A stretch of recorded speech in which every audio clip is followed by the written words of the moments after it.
नमस्कार, इन्वेस्टोलॉजी में आपका स्वागत है। आज हम आपके लिए एक और वीडियो लेकर हाजिर हुए हैं जिसमें हम एक ऐसी कंपनी के बारे में डिस्कस करेंगे जो कि पेट्रो प्रोडक्ट सेक्टर में कामकाज करती है। जैसे कि भारत एक डेवलपिंग कंट्री है और आने वाले समय में भारत के हर एक सेक्टर में अपॉर्चुनिटी भी बढ़ने वाली है। अभी हाल ही में भारत ने यूनाइटेड किंगडम को पीछे छोड़ते हुए 5वीं सबसे बड़ी जीडीपी बन गई है। आज हम जिस कंपनी के बारे में बात करने जा रहे हैं उसका नाम है तमिलनाडु पेट्रो प्रोडक्ट्स लिमिटेड।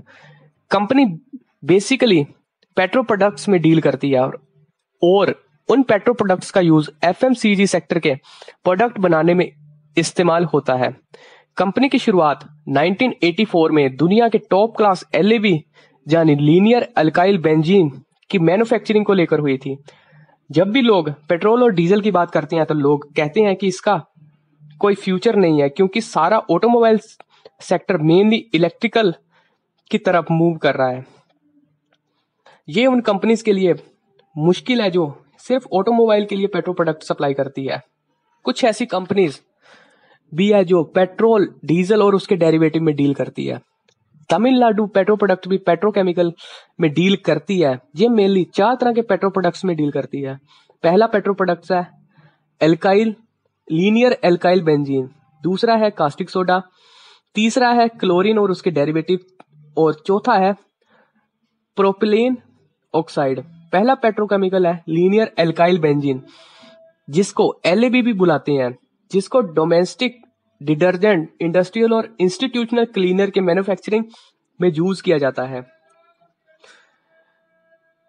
यहां तक कि इंडस्ट्रियल और home cleaners, heavy duty laundry liquid को की भारी डिमांड की वजह से एलएबी यानी लीनियर एल्काइल बेंजीन के एक तरीके से पेट्रोलियम डेरिवेटिव से बनाया जाता है।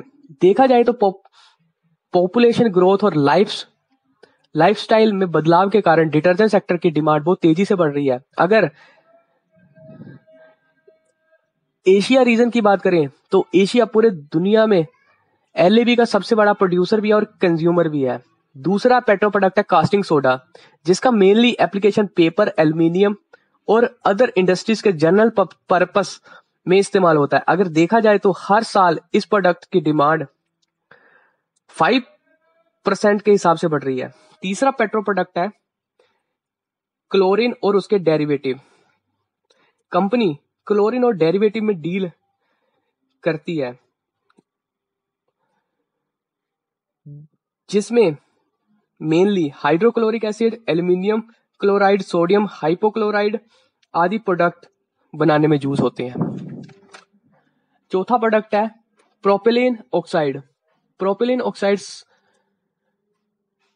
मेनली कलरलेस और वोलेटाइल होता है, फ्लेमेबल प्रोडक्ट है जो कि ईथर और अल्कोहल में सोलुबल होता है। वैसे देखा जाए तो ऑटोमेटिव, डोमेस्टिक होम अप्लायंसेस और इंडस्ट्रियल आइसोलेशन इंडस्ट्रीज में ही पीओ डेरिवेटिव के बहुत बड़े यूजर हैं।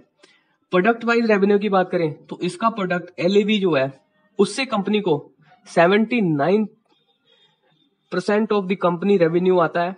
कास्टिक सोडा से 8% रेवेन्यू, क्लोरीन और उसके डेरिवेटिव से 4% ऑफ रेवेन्यू और प्रोपिलीन ऑक्साइड की बात करें तो कंपनी को 9% ऑफ रेवेन्यू आता है। जैसे आप देख सकते हैं कि एलएबी प्रोडक्ट है जिसको डिटर्जेंट और क्लीनर में यूज किया जाता है, कंपनी का मेन सोर्स ऑफ रेवेन्यू है। एक तरीके से ये कंपनी डिटर्जेंट और सोप की इंडस्ट्रीज पे बहुत ज्यादा डिपेंडेंट है।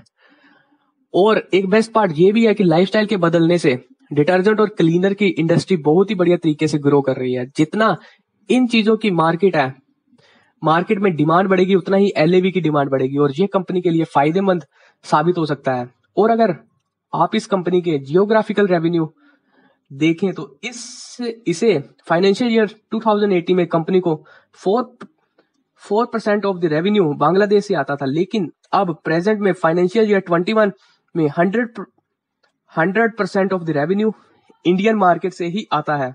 और इंडिया में इतनी डिमांड है कि इसका सारा का सारा प्रोडक्ट इंडिया में ही कंज्यूम हो जाता है। अपॉर्चुनिटीज की बात करें तो जैसे कि बायो बेस्ड सर्फेक्टेंट्स की बढ़ती डिमांड और बढ़ती हुई हाइजीन अवेयरनेस और डिटर्जेंट और क्लीनर्स की बढ़ती डिमांड से एलएबी की डिमांड में बहुत ज्यादा बढ़ोतरी हुई है। इंडस्ट्रियलाइजेशन और अर्बनाइजेशन के बढ़ते चलन की वजह से आने वाले समय और एलएवी की मार्केट के बढ़ने के अनुमान है। डिटर्जेंट, क्लीनर्स और सोप निर्माता भी वीडियो मार्केटिंग के माध्यम से रूरल लोकेशन में पहुंच रहे हैं।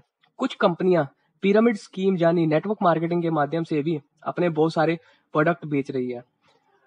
और वही कंपनीज के क्लाइंट की अगर बात करें तो इंडिया में कुछ बहुत बड़े एफएमसीजी प्लेयर कंपनी के क्लाइंट हैं, जैसे कि HUL और ज्योति लैबोरेटरीज एटसेट्रा एटसेट्रा।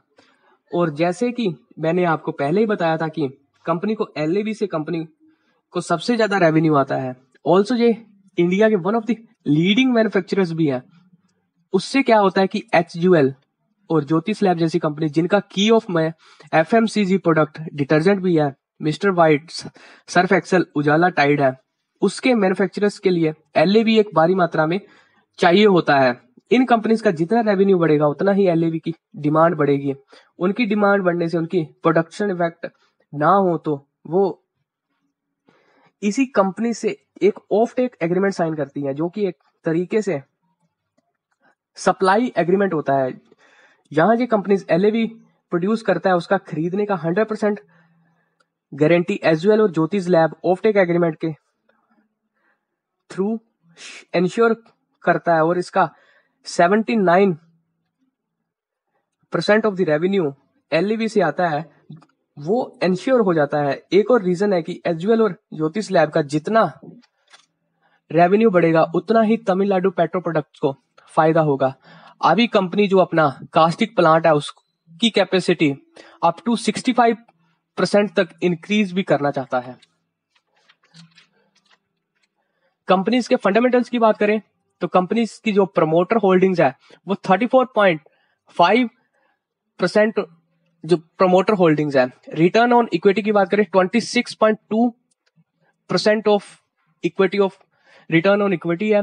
ROE 3 साल के ROE की बात करें तो 21.1% ROE है। सेल्स की बात करें तो कंपनी की जो सेल्स है वो 1960 करोड़ की सेल्स है। सेल्स ग्रोथ की बात करें 37.0% सेल्स ग्रोथ है।